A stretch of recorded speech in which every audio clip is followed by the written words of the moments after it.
Hi friends, ఓ రహస్యమైన యుద్ధానికి వేదిక సిద్ధమవుతోంది. అది కూడా మన పొరుగు దేశంలోనే. ఇది కల్పితం కాదు, నిజం. భారతదేశం పక్కనే జరుగుతున్న అతిపెద్ద సైనిక డ్రిల్. ఇటీవలే ఒక అమెరికన్ ఎయిర్ ఫోర్స్ విమానం చిట్టాగాంగ్లో ల్యాండ్ అయింది. ఇది C-130J సూపర్ హెర్క్యులస్.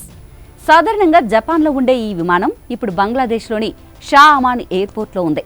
అంతేకాదు, మరెన్నో అమెరికా బలగాలు బంగ్లాదేశ్లో మోహరిస్తున్నాయి.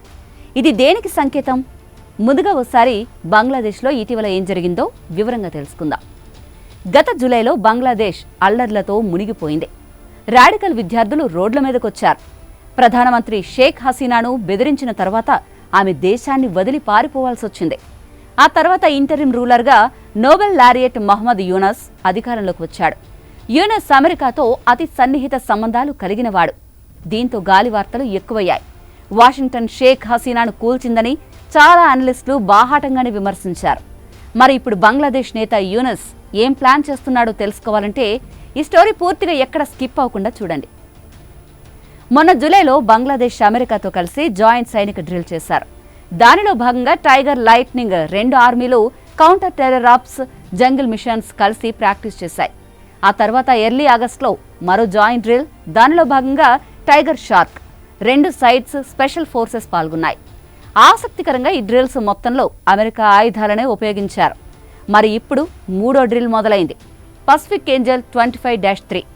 శ్రీలంక, బంగ్లాదేశ్, అమెరికా ఎయిర్ ఫోర్సెస్తో కలిసి పాల్గొంటున్నాయి. అందుకే జపాన్ నుండి సూపర్ హెర్క్యులస్ వచ్చిందేమో. 60 రోజుల్లో 3 డ్రిల్స్. ఇది మామూలుగా అయితే సాధారణ విషయం కాదు. ఈ నెల మొదట్లో ఢాకాలో ఒక US స్పెషల్ ఫోర్సెస్ సోల్జర్ చనిపోయాడు. ఏప్రిల్లో బంగ్లాదేశ్ వచ్చిన ఇతను కొన్ని నెలల తర్వాత ఒక పాజ్ ఢాకా హోటల్లో చనిపోయి కనిపించాడు. ఇంతకీ ఆ సోల్జర్కి ఏమైంది? US ఎంబసీ ఈ విషయాన్ని ప్రపంచానికి తెలియకుండా సీక్రెట్గా ఉంచింది. ఓ పక్క యుద్ధం జరుగుతుందా అన్న రీతిలో బంగ్లాదేశ్తో కలిసి అమెరికా డ్రిల్స్ చేయడం, మరోపక్క ఓ అమెరికన్ సైనికుడు బంగ్లాదేశ్లోనే చనిపోవడం, దానిని అమెరికా దేశమే బయట పెట్టకుండా ఉండడం, ఇదేదో బాగా మిస్టరీలాగా అనిపించడం లేదు? ఆగండి, ఇంకా చాలా ట్విస్టులున్నాయి. మయన్మార్ సివిల్ వార్లో ఉంది. బంగ్లాదేశ్ మయన్మార్ బార్డర్ 271 కిలోమీటర్లు మాత్రమే. కానీ చిట్టాగాంగ్ను మయన్మార్ రాఖిన్ స్టేట్కు కనెక్ట్ చేస్తుంది. ఈ బార్డర్ ఫ్లాష్ పాయింట్. ఈ ఏడాది మొదట చిట్టాగాంగ్ నుండి మయన్మార్కు 7 కారిడార్ ఉండాలని UN చీఫ్ ప్రపోజల్ చేశాడు. ఈ ప్రపోజల్ పేపర్ మీద బాగానే ఉంది, కానీ 7 కారిడార్స్ అనేవి పొలిటికల్ అవుతాయి. ఎందుకంటే ఎక్కువగా ఈ కారిడార్స్ ఆయుధాలు, లాజిస్టికల్ సపోర్ట్ ఫెర్రీ చేయడానికి ఉపయోగిస్తారు. అందుకే చాలా మంది దీన్ని వ్యతిరేకించినా యూనస్ టీం మాత్రం ఓకే చెప్పింది. అయితే బంగ్లాదేశ్ ఆర్మీ మాత్రం ఈ విషయంలో వ్యతిరేకించింది. ఎయిర్ కారిడార్, నేషనల్ సెక్యూరిటీ, సావరెయిన్టీ మీద ఆర్మీ కాంప్రమైజ్ అవ్వదు అని తెగేసి చెప్పింది. ఆగస్టు 5, 2024 తర్వాత ఆర్మీ కంట్రీ కోసం అందరితో కోఆర్డినేట్ అవుతోంది. కారిడార్ జరగలేదు, కానీ ఈ లేటెస్ట్ డ్రిల్స్ చిట్టాగాంగ్ హిల్స్ సమీపంలో ఇప్పుడు జరుగుతున్నాయి. అయితే అమెరికా మాత్రం ఈ ప్రాజెక్టు వదలలేదు. చిట్టాగాంగ్ మయన్మార్కు యాక్సెస్ ఇస్తుంది.